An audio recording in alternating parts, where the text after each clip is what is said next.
आज हम इस्लामी मान्यताओं में स्वर्ग यानी जन्नत के एक बहुत ही आप कह सकते हैं दिलचस्प पहलू पर गौर कर रहे हैं। इसके अलग अलग स्तरों पर जिन्हें दर्जात कहा जाता है। हमारे पास जो स्रोत हैं वो इन दर्जों की अहमियत और उनकी किस्मों के बारे में कुछ बताते हैं। हाँ, और मकसद ये है कि इन स्तरों की जो अवधारणा है उसको थोड़ा समझा जाए कि ये कितने हैं, किस बिना पर मिलते हैं और इनका जिक्र इतना अहम क्यों है। बिल्कुल, तो चलिए इस विषय की तह में चलते हैं थोड़ा। तो सबसे पहली बात जो मतलब सामने आती है वो ये है कि जन्नत कोई एक सिंगल एक जैसी जगह नहीं है, बल्कि इसमें कई मंजिलें हैं, कई स्तर हैं। हाँ, और कुछ स्रोत तो यहाँ तक कहते हैं कि जन्नत के दर्जात बेशुमार हैं, मतलब जिनकी कोई गिनती ही नहीं। बेशुमार। अच्छा, लेकिन यहीं पर एक और दिलचस्प बात आती है। इस बेशुमार वाली आम धारणा के साथ साथ कुछ हदीसों में यानी पैगंबर मोहम्मद सल्लल्लाहु अलैहि वसल्लम की जो कथन और कार्य हैं उनके रिकॉर्ड में बिल्कुल साफ तौर पर 100 दर्जों का जिक्र मिलता है। 100, ये तो काफी स्पेसिफिक नंबर है, मतलब बेशुमार भी और 100 भी। हाँ, ये थोड़ा सा लगता है कि शायद विरोधाभासी हो, पर हो सकता है ये 100 किसी खास समूह के लिए बताए गए हों। इसी सिलसिले में एक बहुत अहम हदीस है, सही बुखारी में दर्ज है, नंबर 2790। सही बुखारी 2790। हाँ, अब्दुल्ला बिन मसूद से रिवायत है शायद। जी हाँ, उन्हीं से। और इसमें ये 100 दर्जों का जिक्र बहुत खास तौर पर किया गया है। तो क्या कहती है ये हदीस? हदीस कहती है, बेशक जन्नत में 100 दर्जे हैं जो अल्लाह ताला ने अपने रास्ते में जिहाद करने वालों के लिए तैयार किए हैं। यहाँ जिहाद का मतलब सिर्फ लड़ाई नहीं, बल्कि अल्लाह की राह में हर तरह का संघर्ष और कोशिश है। अच्छा, तो ये उन लोगों के लिए है जो अल्लाह की राह में कोशिश करते हैं। हाँ, और जो बात सबसे ज्यादा मतलब सोचने पर मजबूर करती है वो इसके आगे आती है। वो क्या है? हदीस आगे कहती है, हर 2 दर्जों के दरमियान का फासला आसमान और जमीन के दरमियान के फासले जितना है। क्या कहा? आसमान और जमीन जितना। जी, जरा इस पैमाने पर गौर करें। 2 लगातार मतलब एक के बाद एक आने वाले स्तरों के बीच इतनी ज्यादा दूरी, ये कल्पना करना भी मुश्किल है।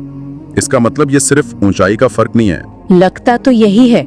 ये शायद मर्तबे में, इनाम में जो अनुभव होगा वहाँ, उसमें भी जबरदस्त अंतर की तरफ इशारा करता है। तो फिर ये स्तर मिलते कैसे हैं?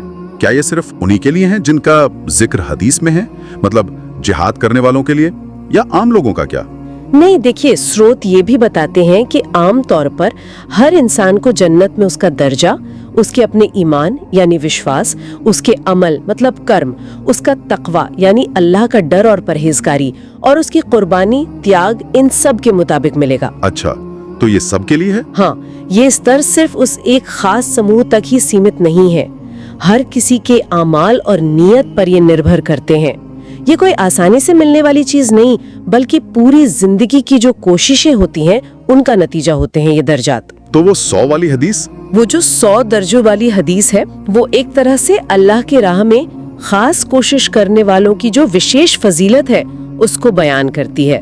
उनका मर्तबा बहुत बुलंद बताया गया है। समझ गया, यानी कर्मों और नियत का बहुत बड़ा रोल है इसमें। और क्या इन दर्जों में कोई सबसे ऊंचा मकाम भी है, कोई टॉप लेवल? हाँ, बिल्कुल। जिक्र आता है जन्नतुल फिरदौस का। इसे जन्नत का सबसे आला यानी सबसे बुलंद और सबसे बेहतरीन हिस्सा माना जाता है। फिरदौस जी।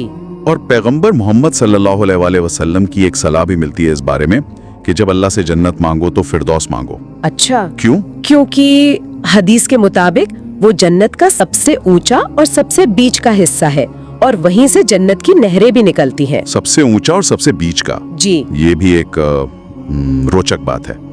तो इसका मतलब तो ये हुआ कि हर स्तर अपने आप में एक अलग ही दुनिया जैसा होगा, खासकर जब उनके बीच इतना ज्यादा फासला बताया गया, आसमान और जमीन जितना। हाँ, और यही समझना शायद सबसे जरूरी है कि ये सिर्फ नाम का फर्क नहीं है।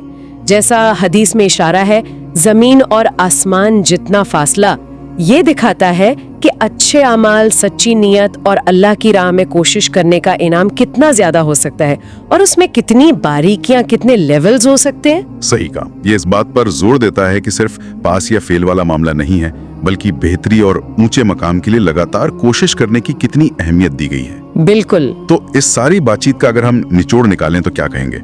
हमने देखा कि इस्लामी नजरिए से जन्नत एक मल्टी लेवल रियलिटी है, एक बहुस्तरीय हकीकत है। हाँ, जहाँ कुछ स्रोत कहते हैं कि दर्जात बेशुमार है, वहीं एक खास हदीस में अल्लाह की राह में संघर्ष करने वालों के लिए 100 दर्जों का जिक्र है, और जिनके बीच का फासला वो आसमान और जमीन जितना विशाल बताया गया है। और किसी का दर्जा उसके ईमान और अमल पर निर्भर करेगा। और जन्नत अल फिरदौस वो सबसे ऊंचा मकाम है। बिल्कुल।